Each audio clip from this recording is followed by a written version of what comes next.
Welcome to STL City Showdown. I'm AJ, and this is Steve. Steve, this was a game, wasn't it? You know what the kids say, of all the games, this was one of them. It was indeed. Speaking of kids and games, we were briefly talking right before this about games back in the day. Steve, what was your game back in the day? Like back when you're itty bitty. Itty bitty. Okay.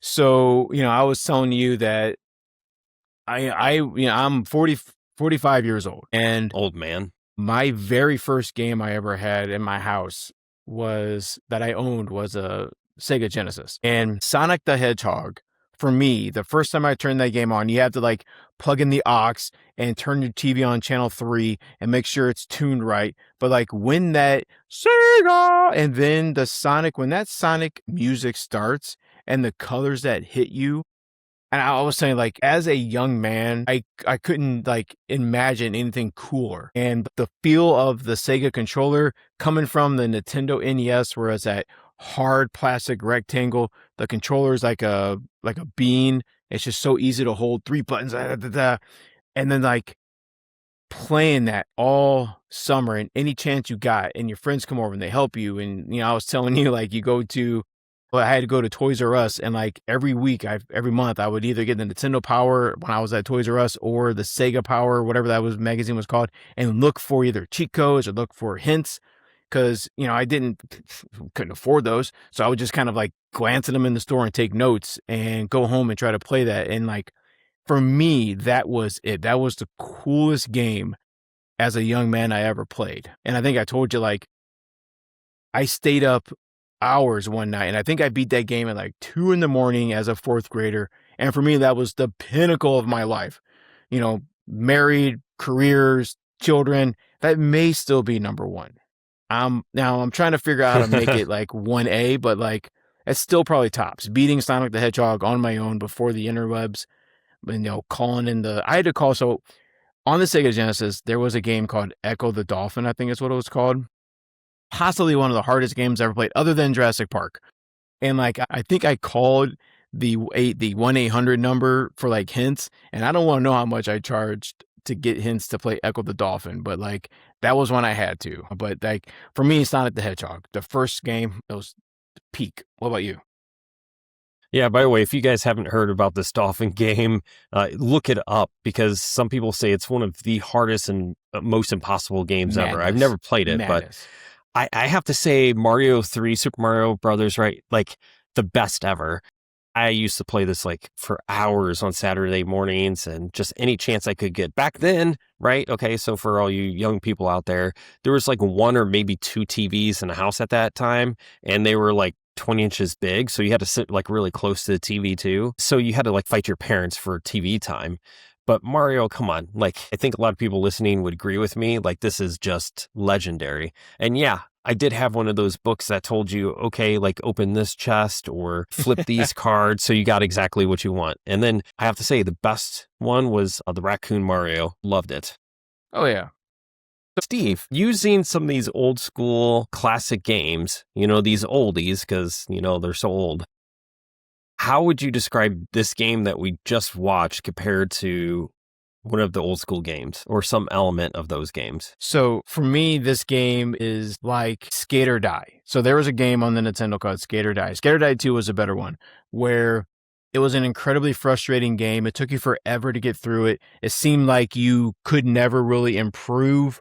And then at the very end of the game, the very end of some of these events you would have to do, you could kind of come out not even on top, but you could almost not lose some of those games. So this game was really like Skate or Die 2, where you would spend all day playing, and at the very end, you just felt okay. You didn't feel great when you were done, but you felt okay because it was over. That's kind of what this game felt like. It was just over. Yeah, that's a great description, because that's exactly what it was. It was basically 80, 90 minutes of just trudging through the mud. It just felt like we were slow. We felt like we were off. And then we had some actually good chances that we just didn't finish with. But then we had McSorley score the goal, and we basically stole that point. Okay. Is that the music? Yeah. So I was trying to figure out what is the theme for this game. And if you ever play Sonic the Hedgehog, the level where you were underwater and you had to catch the bubbles, and the whole time, the anxiety of this level was madness. The whole time you were playing, this music we were playing, and like you had to catch an air bubble to keep breathing. And if you got close to not having that air, this anxiety driving music would start. And that's what this game felt like at the very end. It got to the very end where it's like, are we going to win? Are we going to draw? Oh my God, McSorley's got the ball. Is it going to happen? What's going to happen? This is the worst. And then you would drown. But like it got us.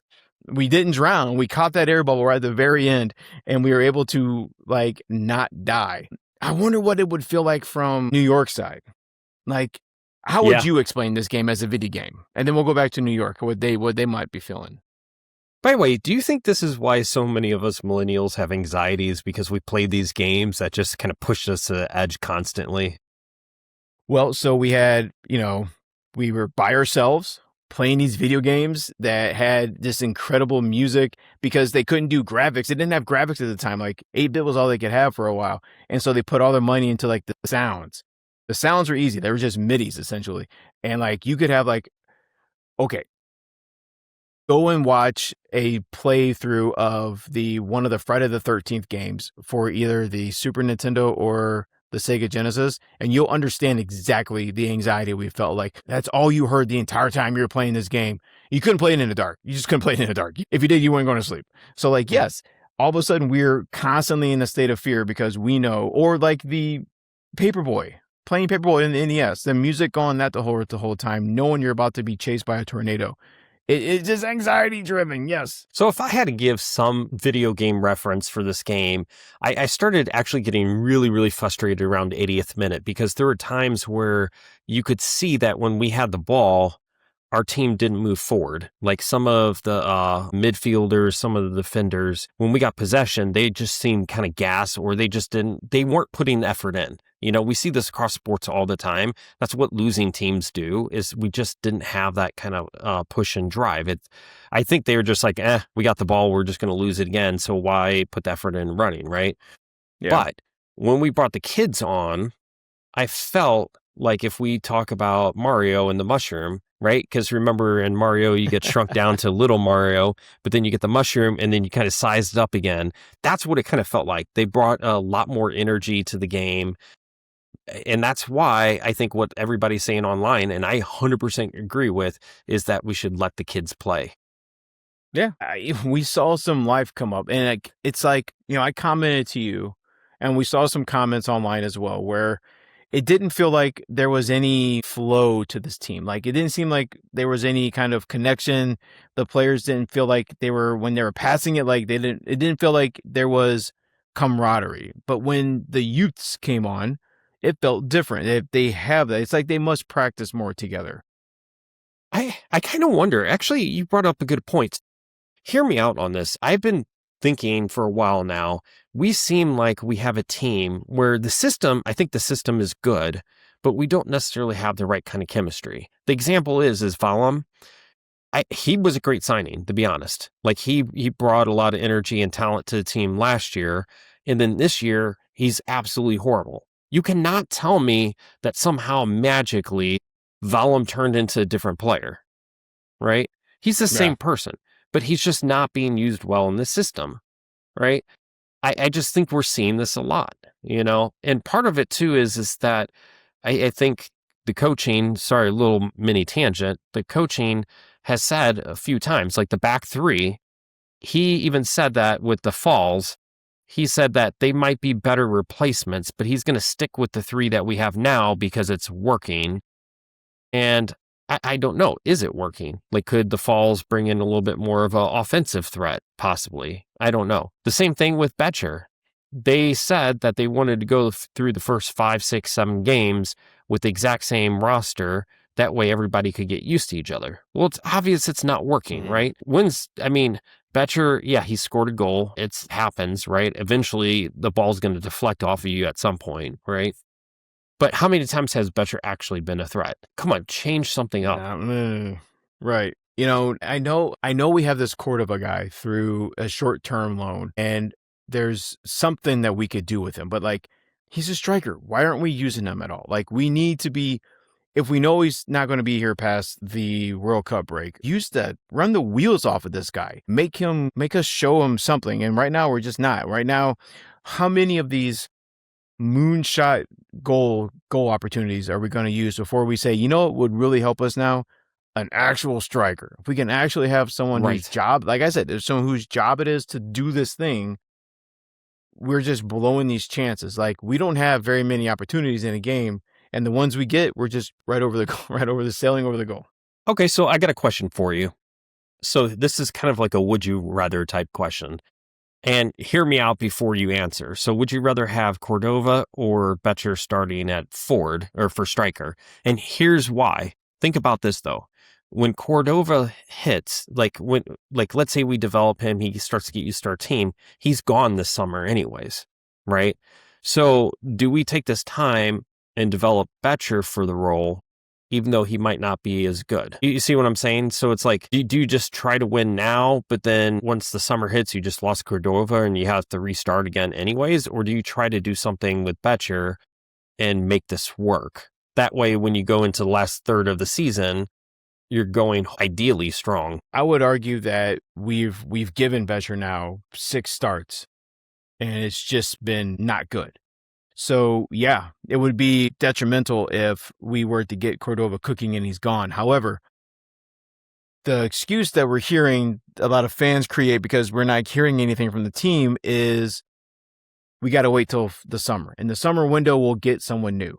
So no matter what, no matter if it's Cordova or if it's Betcher, whomever it is not going to be that role once the summer transfer window opens and we get someone new anyway. So it's not like if Betcher scores 6 goals, the summer window comes and we're not going to bring, I think this team would not. I think if all of a sudden Betcher scores 7, 8 goals, this team would not bring in someone new. So don't tell me that. There's 4 years now of experience to show us this team does not give 2 hoots about actual high quality, expensive players other than the guy between the pipes. Apparently we'll give him the keys to the city SC, but not anyone else. But okay, one thing I heard tonight, I don't know if this is true or not. You may have known. So the Apple broadcasters were talking about different players, and they mentioned Hartel, that he's been here now for a couple of years, and that he had an opportunity to be moved up from Bundesliga 2 to Bundesliga 1, and he chose to come to the project of St. Louis City. And they felt he's paying off, but he was about to move up to that main Bundesliga league, and he chose to come here. I never heard that up until tonight. I hadn't heard that at all. Have you? Yeah, his team was, they were getting promoted, and he did choose to come here. Now, one thing you got to remember is a lot of times when teams get promoted, they bring on different staff. Sometimes they bring in new coaches, they bring in new players.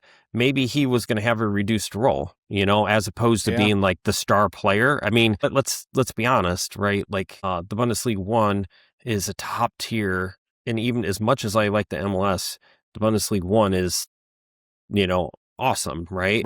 It's hard to pass up, but MLS is not a joke. It's a legit league. So if somebody offered you to be one of the stars on the team and probably with more money, I don't know. I think that's tempting. Yeah, I think the announcers were kind of glazing on Hartel a little bit because they made it seem like it was his personal choice. The team was like, come on, you gotta come. He's like, no, I want to go play in the middle of the United States in a place called St. Louis on a brand new team in the MLS. That's what I want to go do. I'm sure it's going to work out great. So to you, real quick, what does the fact that we scored this late in this game, what does it say about the resilient or the team's identity? Does this affect the team's identity at all to you? Yeah. The fact that this is how we scored? Let the kids play because... Let the kids play. Okay. Obviously, this does affect our identity. Here's why. Obviously, we have a team that's somewhat lackluster. I do like the system. I'm not going to lie to you. I do like the system. But it's obvious that the players aren't the right thing for it. So what it tells me is that when these kids kind of come in and they bring the right kind of energy, it tells me the identity is not the starting 11 that we started with, but rather more of the starting 11 that we ended with. Sure. Okay. I like that. I'll I give you an kind of example. agree. Like, go You ahead. know the meme where the guy has the girl in his hand and he kind of looks back and he sees the other girl Yeah. passing by, Yeah. right? Yeah, it's like, okay, let the kids play, like. Yeah. It's like when we started recording, when we started doing the show, like when the team was everyone was hurt and we brought up all the kids from City 2 and like I think 4 or 5 of the starters on one game were from City 2 the week prior and like we called it I like the remember that game. kindergarten. That has a different vibe as to when we brought in all the subs late and like they're actually vibing with each other. And I would be nice to see, like you mentioned it before, we've got a pretty killer next 2 games. Do we take that opportunity to we go into Dallas and say we start some of these youths and get them out there, just to see? I think Well, I don't get this mentality of not really bringing in players sooner and not like being more responsive to what's going on the pitch. yeah, to give you an idea for people who haven't looked at our schedule coming up. So Steve, New York City FC was 7th on the Supporter Shield table with 11 points.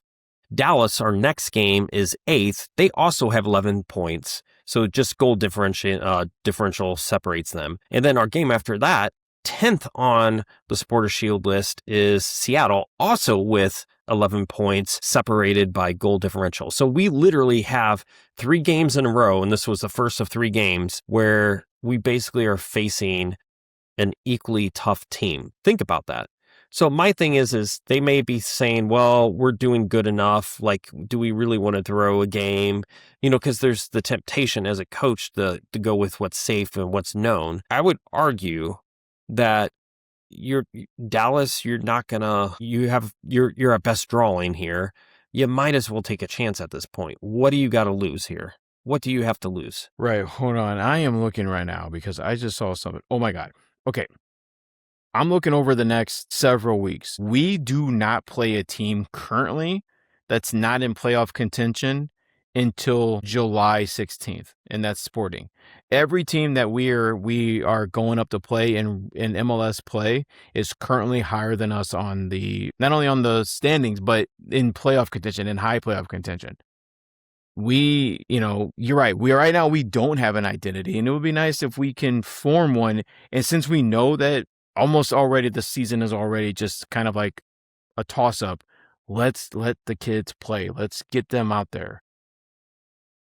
And my thing is that no, do you think that this was like a fortunate chaos that we won, that we drew tonight, or do you think there was like a sign of our resilience? Do you think it was like almost like good luck that we were able to get that late goal, or was it like resilience on our side?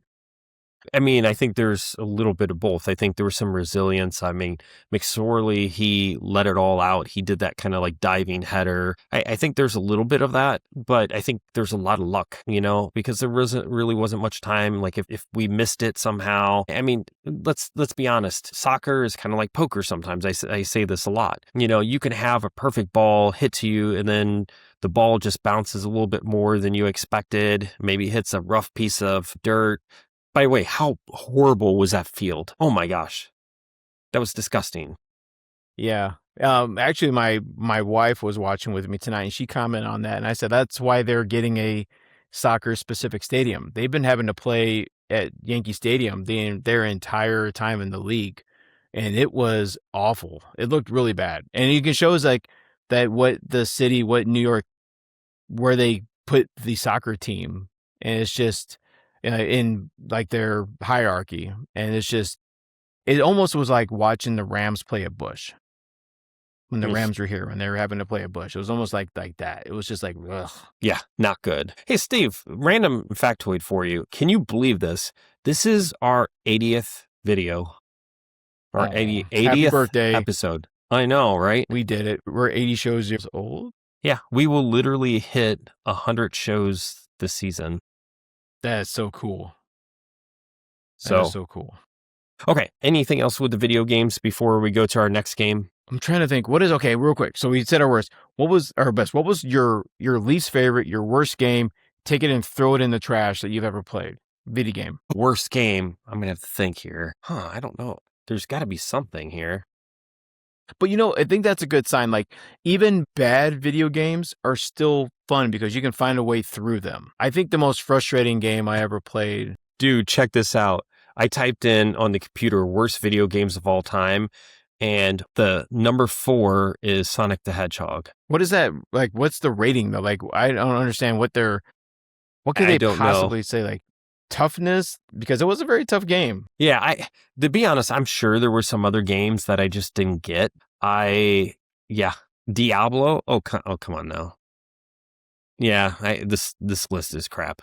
Anyways, real quick before we move on, did you have worst game ever? I'm trying to, I really, what I didn't like? Oh my God. Okay.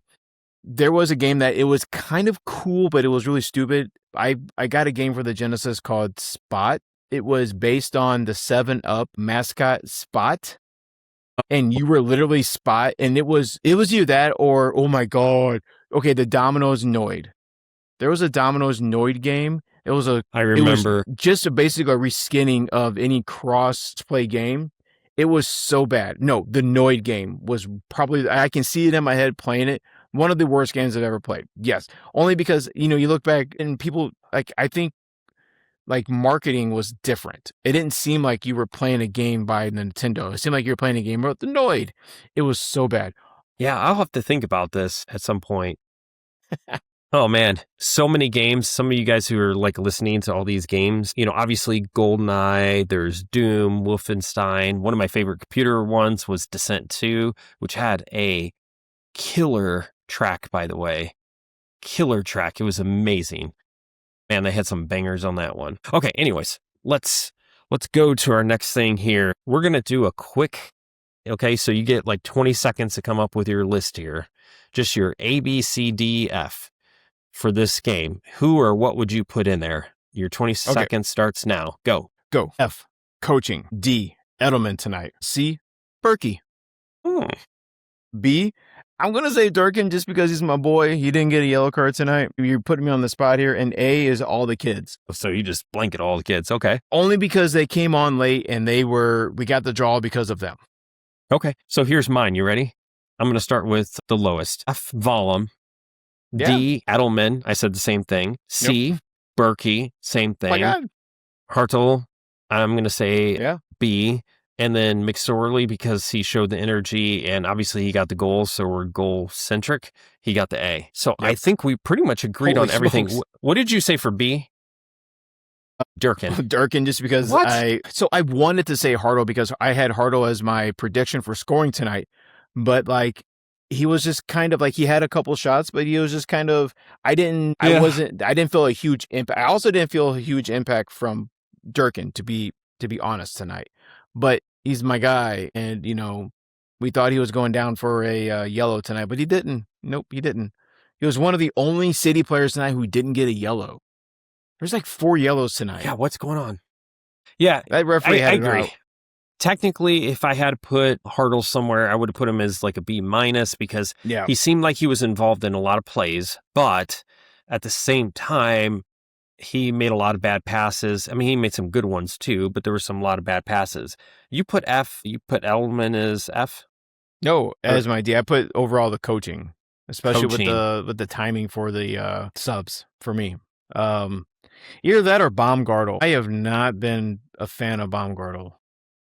Yeah, at that goal that was given up, he basically made himself, so like one of the things that you're taught in like karate and stuff is you kind of turn so you're kind of profile so that, or like quarter profile, that way like you're a smaller target, right? I've seen so many times where he's defending where he's like this, and how are you going to block anything? You kind of want to make yourself big to some extent. Now, I get that you have to run and you can't just, laterally move all the time.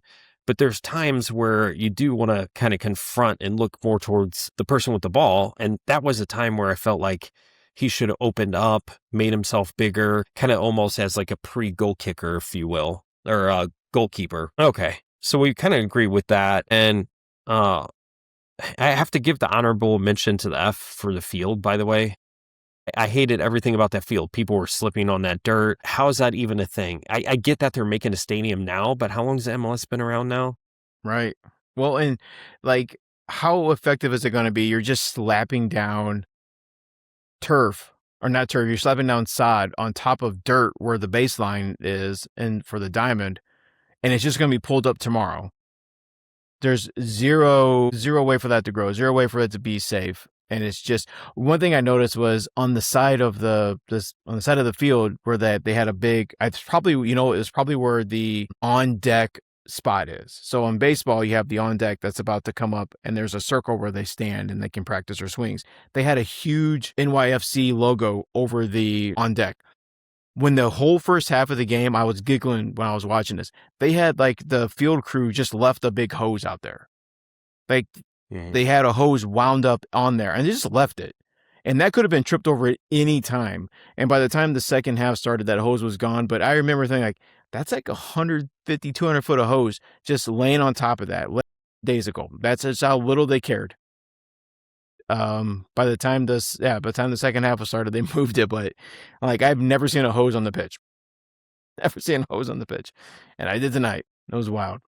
Wow. Okay. How about some goal or no goal? How do you feel about that? Let's do it. Okay. There we go. Goal or no goal. This is from Zach on Reddit.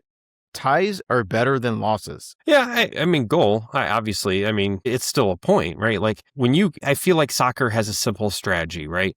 Like when you're at home, you want to win. And when you're away, well, you still want to win, but you accept a tie, right? Like you never want to lose. So yeah, I think if we were the top of like, let's say our first year and we're the top of the West, right? Like you're not disappointed with the tie away unless you were completely dominating the other team and then you just, gave up the win and ended up tying. Like that would suck, right? But yeah, I mean, we're okay with it, especially against a better team. Like, come on, guys, like let's not get too angry of a fandom here. Yeah, I would say goal too, only because unless I am on top of the standings, top of the table, I'm going to take a draw most times on the road. Especially in this league, it's so hard to win on the road. I'd be happy with a draw. So yeah, definitely draws are better than losses at all times. Okay, goal or no goal, the announcers kept calling the stadium Yankee Stadium when they were playing at Citi Field in Flushing Meadows, which is in a borough of Queens where the Mets play. Did you catch that? They were at Yankee Stadium, though. They Didn't they say they're in Flushing Meadows at Citi Field? Because that's what was on the field. They kept on saying Yankee Stadium. I thought they were at Yankee Stadium. I thought NYFC plays at Yankee Stadium. I said look that up. I'll tell you what. Hold on. So they weren't at Yankee. They were at Citi Field, which is where the Mets play, huh? Let's see. Yeah, Citi Field. Well, I'll be right. But they have. Why were they playing at Citi? Because they have played in Yankee Stadium before. Oh my God, this is just such a joke. This is why they need their own stadium. Absolutely. Okay. Yeah. And most certainly that is where the Mets are, yeah. That's okay, so here's another goal or no goal. Easy Organization 47. Now, that's a very clean name, by the way, for Reddit. Easy Organization 47. Just kind of flows off the tip of the tongue. Said, I like Durkin and Edelman as a defensive pairing, but it just doesn't do it for me offensively. I'd like some more skill or technique in the middle field, but I'm just not seeing it on the bench. Maybe putting Hartel on a false nine with Sangbin and Joyner out wide and see what happens. So we're going to focus just on the Durkin and Edelman as defensive pairing, et cetera, et cetera. I think they're fine defensively. I think there's a reason why Edelman is there right now, and that's because our one guy is still not in playing shape yet. So I would say goal on the offensive side. I've been overall pleased with his defensive work. I don't know, man.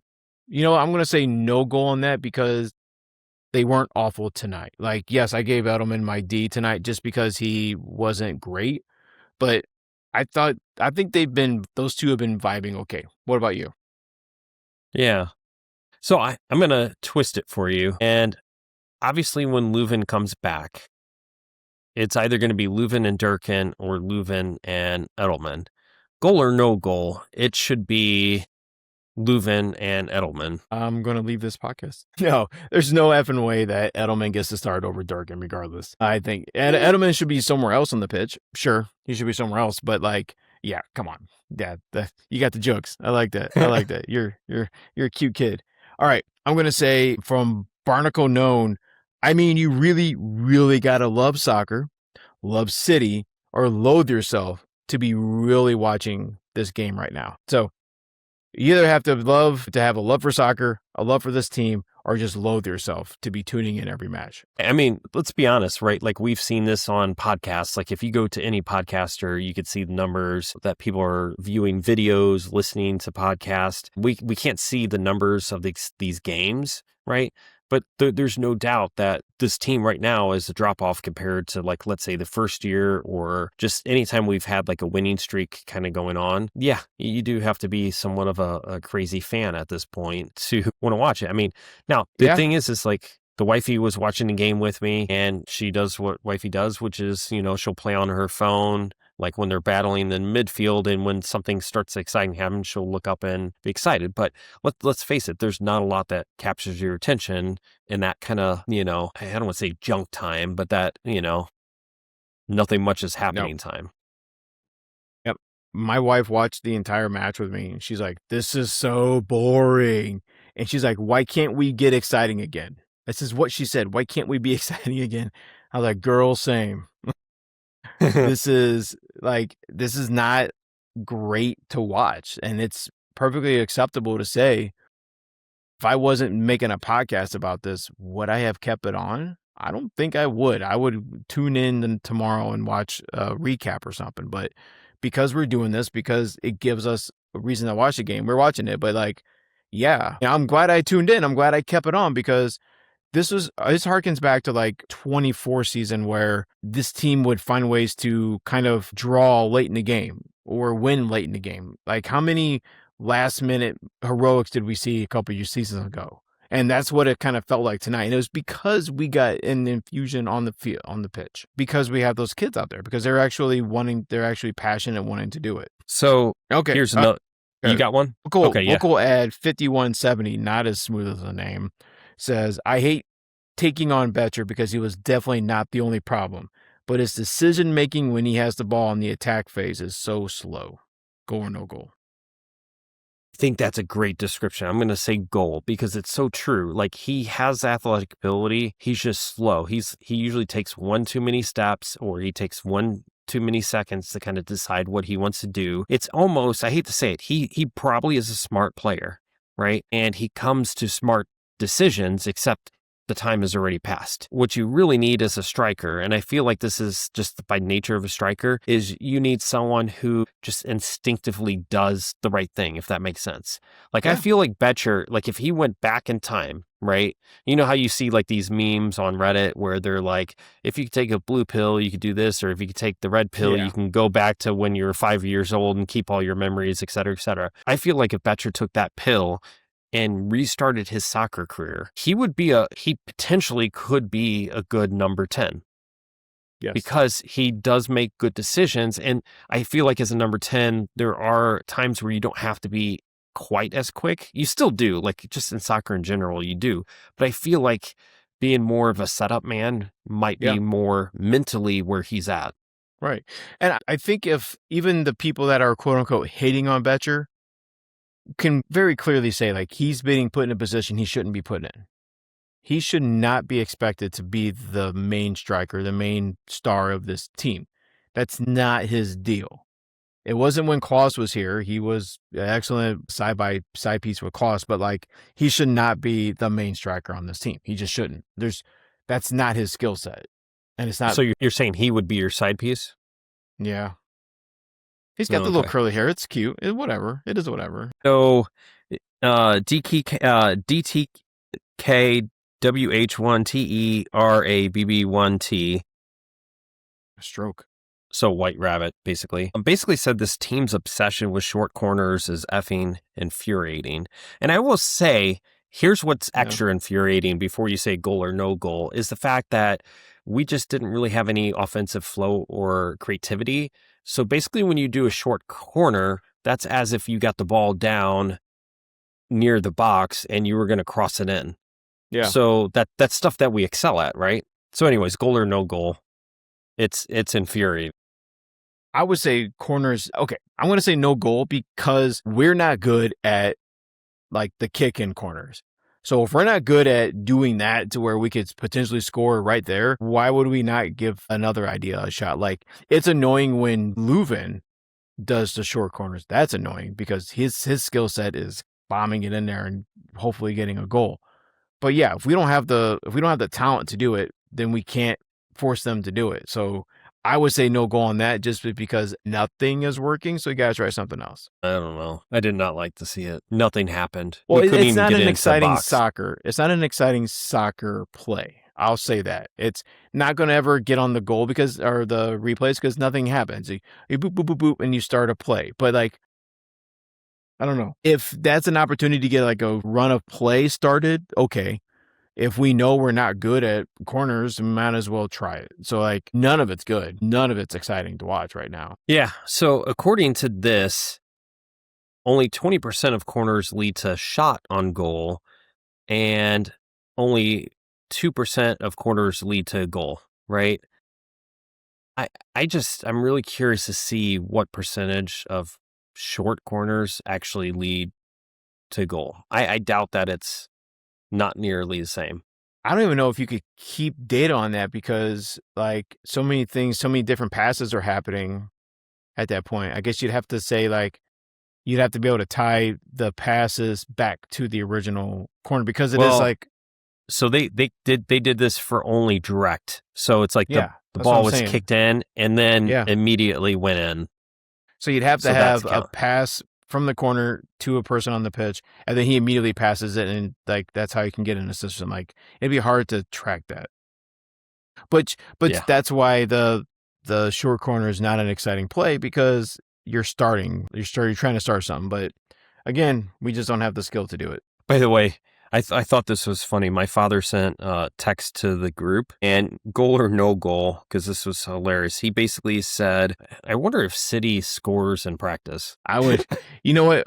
All we're good at in practice apparently is getting our players hurt. Dude, seriously, what is up with that? Like, is this a training staff thing? Is this like a poor field? Like, is the field a little rough and then somehow they're like... Well, maybe they make them play it like on the street. Maybe they do like street soccer.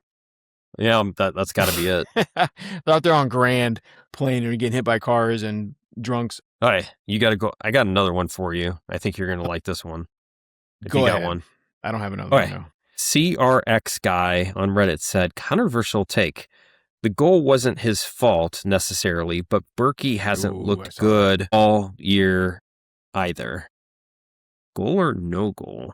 So his phrasing is a little harsh.